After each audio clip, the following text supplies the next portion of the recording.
嗨，大家好，我是躺平叔，今天是2026年6月19号。这一期咱们聊一聊黑话烂梗。什么叫黑话烂梗？互联网上有很多梗，这个梗大家都懂，黑话大家也懂，不好好说，用什么词代替什么词，或者创造了一个新的词，那个新的词表示一个意思。为什么聊这个呢？是因为黑话烂梗已经渗透了我们的中小学生。也就是在中小学生中，现在大面积、大范围的流行这些黑话烂梗。中国新闻周刊还有央视，我看最近都有报道。6月11号，中国新闻周刊说，小学生黑话病毒式传播，老师家长集体陷入语言猜谜。有的家长假装扬手，把手抬起来，像特朗普一样的举起他的小铁锤，假装要教训这个孩子。这孩子赶紧喊什么？说星号别搞，这不就是网络的梗吗？对吧？这星号你经不起大家折腾。卧槽无情！央视新闻说，这是文小刀在课堂布置完作业后，一位学生脱口而出的话，叫卧槽无情。后者觉得作业太多了。文小刀是江西某地一所小学的语文老师。在接受记者采访时，这位老师回忆起之前课堂上这一幕情景，满是无可奈何。这个网络的梗玩到什么地步呢？就是中小学生。央视报道说，还有一次学校开运动会，孩子们连续几天没有作业，整天疯玩。于是他在课堂上布置了一些简单的任务，问学生能不能完成。男同学们异口同声说包的，我也是最近才知道。他又追问能不能给参加比赛的运动员写个加油稿交到广播站。有几个孩子立刻就不高兴了，一改刚刚的态度，吊儿郎当的说做不了一点儿。也就是这些孩子回答老师的这个话的时候都是用的这些网络上的梗、流行词、黑话，体现出一种吊儿郎当的。我们在讲学习，他们在玩梗儿。我当时一股子火冲到脑门上来，回想起当时的场景，文小刀内心很复杂，不是单纯的生气，还有点无力，甚至悲伤。他说，在之前农村教书时，还碰到过学生把网络梗写进作文里。说实话，把网络梗写到作文里面，这个有什么好大惊小怪的？我记得我小时候初中写作文，那这天天抄什么名人格言。我记得我那时候我们家有一个日历，每年农村的买那种日历，老黄历呢。这个日历下面每天都有一个名人名言，我就捡那长的抄3个长的，再胡诌几句，一篇日记或者一篇作文就写完了。那你说现在的孩子把网络梗写进作文，那不很正常吗？他也得凑那个数啊，他没得写，对不对？他只能写那些梗。央视说，这并非极端个案。记者调查发现，小学生黑话正在各地小学校园流行，而且不断迭代升级，呈现出一种明显的病毒式传播特点。家长佯装抬手教训孩子，孩子立马大喊一声星号别搞，儿子捂着眼睛嚷嚷我眼睛，妈妈赶紧凑上去问怎么了，我看看。儿子张口就是一句他妈拉特斯，这我都不知道什么意思，搞不清楚。有家长纳闷，最近儿子总对着自己说你好糖，他还以为是夸自己甜，发到社交平台一问才知道，这里的糖暗指唐氏综合症，那就说明呆呗，呆萌或者痴呆，大概这意思。儿子其实是在说他呆呆傻傻的。这样的场景在一些小学生的家庭中已经司空见惯。与家长相比，小学老师们感受更深切。山东的小学英语老师席梦琪对封面记者讲述了他不久前的经历。他把课堂上捣乱的学生叫到办公室，责问他为什么上课不听讲。学生反问他那咋了？他又问那你以后打算怎么办？学生不假思索地说受着呗。席梦琪有一种一拳打在棉花上的无力感。这是央视的报道，关于黑话烂梗现在已经充斥在这个中小学生日常生活以及学习之中。我想这个大家恐怕家里有小孩的多少都已经接触到了。我看完这个报道之后，我谈谈我的看法。咱们也是从小孩过来的，那现在家里也有小孩，所以说非常有这个切身体会，是吧？实际上咱们都从小时候过的，自己回忆。那这些所谓的黑话烂梗，或者就是这种学习态度，或者是对老师对父母这种，那都一样，无非就是形式不太一样。你40年前你没有手机，信息没有这么发达，但是那孩子对老师，那跟现在的孩子跟老师之间那也是差不多的这种互动啊。实际上它就体现出学生一种，也不能是叫玩世不恭，叫一种，那就看那老师特别凶，特别恶，喜欢暴力，没事就打学生，学生害怕，那他就是老老实实的，老师问什么就答什么。如果这个老师好说话，这个老师比较温和，这个和蔼，那这个老师说啥，那小孩在下面就不一定那么正经了，这很正常。那具体的黑话烂梗，那30-40年前没那么严重，因为那个时候你就是有黑话烂梗，它没互联网，你的黑话烂梗只是你们村的烂梗，你们村的黑话不具备广泛传播的这种特征，你说了别人听不懂。那现在黑话烂梗，那无非就是因为互联网发达，全球都一样，就是这种一个热点很容易全球就传开了。我们家小孩在跟大人说话的时候，烂梗比较少，黑话也比较少。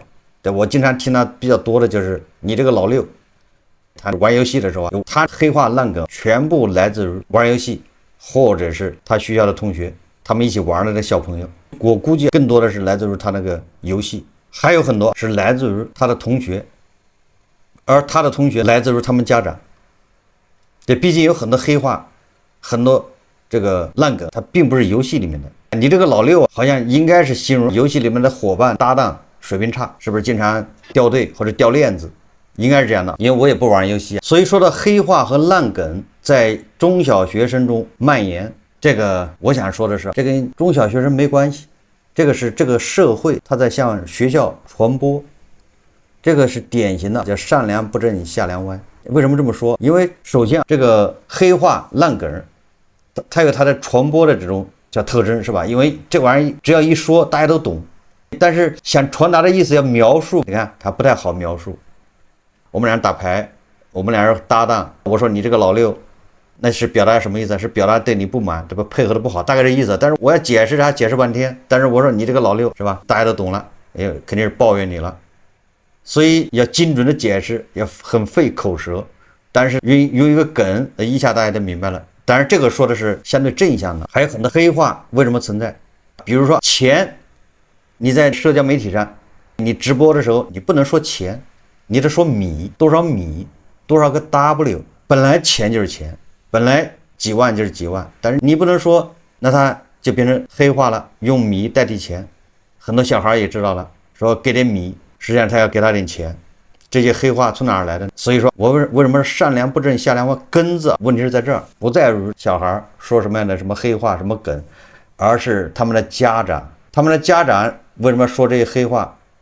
那是因为他们家长在互联网上流行，网上不允许你把钱说成钱，像这种黑话，像这种烂梗，我想全球其他地方也有，但是他那个有，你比如说 TikTok 上面，那恐怕是梗的吧，比较流行，你这个老六，吧，类似这种梗比较流行，但是黑话应该比较少，为什么呢？因为你完全可以正常表达呀，你可以说钱呢。你就没必要用米来替代钱了，对吧？所以说这个问题出在哪儿呢？核心还是出在我们自己这儿。上梁不正下梁歪，中梁不正倒下来，也就是我们的叫各种言论审查，对吧？你这个不能说，那个不能说，但是我们又要说，那怎么办呢？只能曲里拐弯，对吧？但你这个平台不能直接说钱，说钱就给你把你抬出去了，就给你封号，对吧？给你停播，那人家只能说米，对吧？直播的时候不能说酒，也不能说喝酒，把酒就叫8+1，喝8+1，这么不好好说话，难道是我们愿意吗？这么说有意思吗？酒不能直接说酒，说8+1，那不都是被逼的吗？你这么一逼，对吧？大家只能是曲里拐弯说话。中国不能说中国，你一说中国，你这个所有的节目过不去，你只能说印度，用印度来替代。你说这个。你说对吧？那个台湾你不能直接说，你一说台湾你是，对吧？聊时政，对吧？你一说中国，那也涉嫌聊时政，不让你聊，立马就给封杀，给你发口罩，给你进，不管你聊什么，不管你聊好聊坏，都有可能会得到一副口罩。好，那人家只能说斯里兰卡，那没办法，那只好聊印度。关键是你聊印度，听的人他也能听得懂，不影响大家交流，这不就是黑话的产生吗？黑话虽然你看这黑话大家都能听得明白，一点都不影响。那是怎么导致的呢？不就是你的审查制度吗？言论不自由啊，连一个正常的人成年人说话都不能好好说，这么一个环境里面，你要求小孩不要黑话，那不是有点多余吗？对吧？当我们把这个最好的人工智能大量的研发投入是用在言论审查上面，我跟你说，现在这个抖音呢，这很多平台它人工智能到什么水平？比如 B 站，远远超过我们很多网友的智商，对吧？比如说有的红绿市场的节目，明明是讽刺，连那个审查平台人工智能都能审出来，这玩意是你这是审阴阳怪气，你这是民保实贬，不让你通过。结果对吧？有的网友一看，哟，你是不是喝茶了？你怎么现在开始看多了？就是所以说，人工智能已经远远超过很多网友的智商了，他的理解能力。对吧？很多网友那个理解能力，这简直是初中那个语文水平还没达到，就九漏语。真的看完之后，我真的很悲哀，知道吧？就是人工智能，它用在审查这块的这个智能，它已经远远超出很多网友人的水平了，真的是人工智能了。你这节目一传上去，人家马上就说你这个他审核不是人审核，都是人工，对吧？人工智能，人一审就说你这有问题。有的时候有的节目全文没有一个跟中国有关的，说的都是印度。但是不好意思，你就过不去，那怎么办？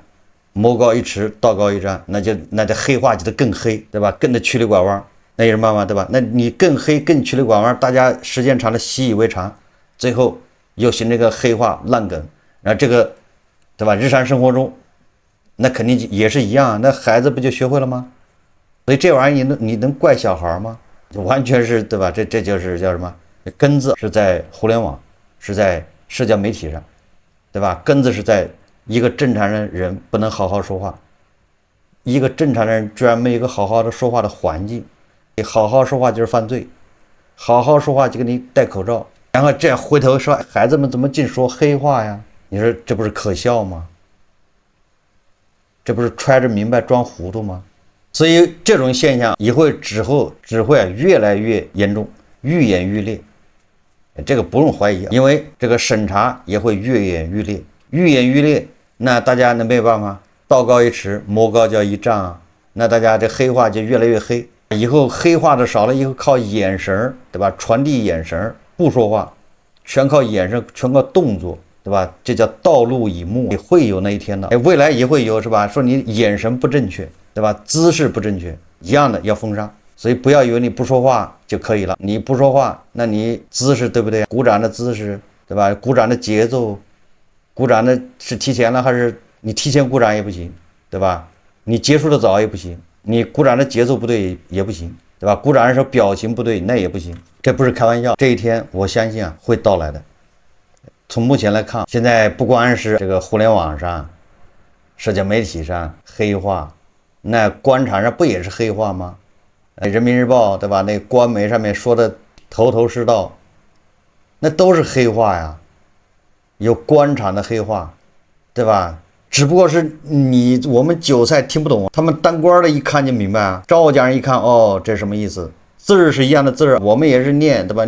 我们牛马韭菜看的人民日报也是一个人民日报，这个官媒看的这个，但是人家姓赵的一看，哦，知道，对吧？什么事？下一步要动谁了？要干啥啥，要提倡啥？要扼杀啥？但是我们牛马韭菜看完就是感动，对吧？感恩感谢感激，这就是黑话呀，只不过你听不懂而已。当官的有当官的黑话，那个就过去那个土匪，对吧？土匪有土匪的黑话是吧？什么天王盖地虎，宝塔镇河妖，对吧？你要答错了你完了，对吧？脸色为什么这么黄？要天冷涂的蜡，这玩意你答错一句就完了，这不都是黑话吗？各行各业都有黑话。所以你这个时候回头认真的跟小学生说，小学生怎么黑化病毒式传播啊？你把学校当真空是吧？你把学校当与世隔绝。实际上，当越来越多的小学生掌握越来越多的黑话，以后说话50%用的是黑话，那是说明这个世界进步了呢，还是退步呢？对吧？我想这是一个悲哀，对吧？不能好好的去理解。再过300年，有人如果有幸，对吧？300年以后的人呢，突然看到今天的很多小孩写的作文，小孩拍的视频，讲的话，他完全听不懂啊。所以我严重怀疑，我们现在看1000年前人写的那些东西，我们真的能理解吗？对吧？就像我们现在讲的《三国演义》，那是400年前人写的，或者是400-500年前，对吧？说书人说的，然后后面罗贯中把它编的。总之，陈书就是在那个年代。问题是我们现在看，你真的你仅从那个字面，你能看懂吗？就像300年以后的人看到今天，大家是兴高采烈的谈印度，你要从字面看，他说的就是印度，对吧？那你还真以为是印度吗？那你就完全错了。所以我们就怀疑啊，就是我们现在在看罗贯中写的《三国演义》，你真的光理解那个字面可以吗？是不对的，因为300-400年前的审查比现在更厉害，那个时候是掉脑袋的，对吧？你稍微，朱元璋杀人更狠，明朝，对吧？清风不识字，什么河湖乱翻书，是吧？还有什么？反正朱元璋因为这个文字狱，是不是啊？杀很多人呢，随便杀。所以你写的这个小说，你要不符合他的价值观，你不就得灭族吗？你想说什么说什么吗？那个时候言论自由，那不更没有言论自由，对不对？所以说，那你那个时候写的书，是不是这些作者或者是说小说的，他也曲里拐弯的在表达？当时的人听得懂，只不过环境变了。到现在我们看，所以我们要看小说，一定要了解当时的背景，对吧？你不能看字面的，对吧？就像300年或者500年以后的人看今天有的节目，你不能说这节目说的是说有个国家叫东大，东大是哪个国家？大国。500年以后，对吧？大国是谁？考古学家还在研究，而且还为此发生争论，对吧？有的人说是美国，有的人说是这个大国指的是哪国？这个说远了，也就是说，自古以来，对吧？我们对言论进行钳制、审查，导致我们一代人有一代人的黑化，一个朝代有一个朝代的黑化。古有道路以目嘛，对吧？今有黑化。所以从这一点上来说，那我们虽然享受 AI， 对吧？人工智能等等高科技，但是在这对思想、对言论的这个禁锢这一块，其实没有太大的变化，没有什么。所以我有的时候就想，我们搞的大模型，你搞得过美西方的吗？你这大模型你还要审查，对吧？你还得保证大模型想出来的东西要符合三观，那这多难。那这个你不管怎么说是对吧？对，你要对这个大模型进行审查。我不知道大家有没有关注，那总之用什么 DeepSeek 是吧？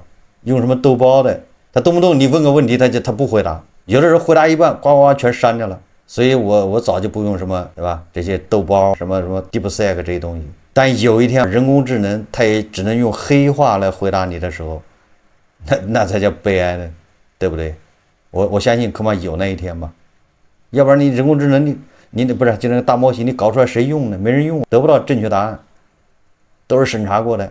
那为了对吧？这个应付审查，那大模型它是不是也得讲黑话？都是被逼的。所以当美西方大模型，对吧？它就不需要去审查的时候，那哪个大模型会更先进呢？答案不言自明。我今天还要讲一个话题，就是小学生黑化。实际上，小学生讲黑话还算好的，如果小学生讲实话实说，那才丢人呐！那是现代版的皇帝的新装，对吧？小学生一旦说实话，你能受得了吗？最近这个也上了热搜，这个英伟达的老黄仁勋，对吧？他不是经常到大陆来，动不动就去这儿吃老北京炸酱面，对吧？或者去那儿吃面，或者吃什么，反正吃小吃吧。他到哪儿去，对吧？吃完了围一群人，吃完之后他也就是好吃，对吧？完了之后给人发红包，是吧？给店老板发红包等等一大堆的，反正总是亲民秀吧。我们把它叫亲民秀，是吧？你看这么有钱的人，对吧？这么牛的人，也就在街头吃这些小吃，就拉近了距离，是吧？有种亲切感。也许是老黄他老这么搞，吸引了一波流量，是吧？得到了好评，所以咱们的科技新贵也学，对吧？你吃面我也吃面，有个科技新贵就跑到武汉去吃面，在街头坐着小凳子，旁边还坐着个小孩，你吃面就好好吃吧，对不对？结果搞了一大堆人在那拍照，请了很多媒体，我估计是媒体的吧，一圈媒体围着拍。完了之后，还有人把这个场景拍下来，就是媒体拍这个科技新贵吃面，还有人在那拍媒体拍科技新贵吃面，把整个场景全景拍下来。所以我们看到的都是媒体拍的科技新贵在那跟那小孩两个人在那吃面，武汉的热干面。这个时候有一个小学生小女孩背着个书包从那个科技新贵背后正好路过，结果这小学生就说实话了，这小女孩说我操，吃个早餐还这么多人拍照吗？你看这不是黑话，这是实话。一下科技新贵的这个亲民秀就大打折扣。本来我们在画面上看到的是科技新贵跟那个一个小男孩在那吃热干面，这小凳子上旁边还有人，结果被这从镜头中路过的一个小女孩一语道破。这就像那个皇帝的新装是吧？大家是聚精会神的在那儿拍这个科技新贵的时候，结果旁边一个小孩说，对吧？吃碗面，吃个早餐，还要这么多人拍照吗？科技新贵非常尴尬。怎么说呢？你说这个事情，我不是说这个科技新贵不该吃面，我也不是说他吃面的时候不该这么多人拍照，因为他们一举一动，对吧，都有话题性，他们都要搞流量，他们有很多人跟着后面拍照，这是正常的。你比如说这个，我举个例子吧，你比如说美国总统，对吧，动不动到个中餐馆去，或者有时候特朗普刚才亲自去买汉堡包是吧？还拜登动不动去哪儿，然后那个镜头里面好像看着就拜登一个人在那排队。或者特朗普对吧？好，你镜头上看只有一个人，实际上他，对吧？保镖多少这个人，还媒体对吧？长枪短炮的在外面，他只是没出现在镜头里面，镜头外面肯定是很多人跟着后面啊，这很正常的吧？